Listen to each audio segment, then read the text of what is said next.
Hello, this is Mrs. Hogg, and I know we're working on a Google Sites. There have been some issue about the sites being saved as restricted, meaning you have to be, in order to see them on the internet, other people, they have to be a part of the Fort Worth group.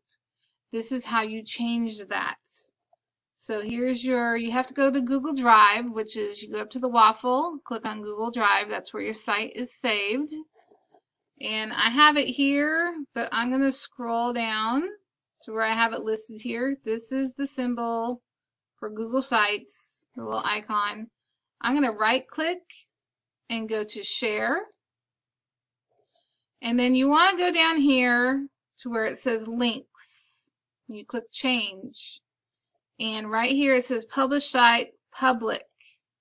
Make sure it's not restricted or on Fort Worth ISD. Make sure it says public.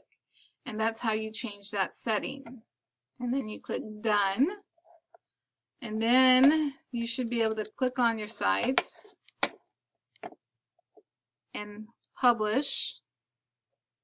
And you can go to view published sites. And this should be the website for everybody to see it.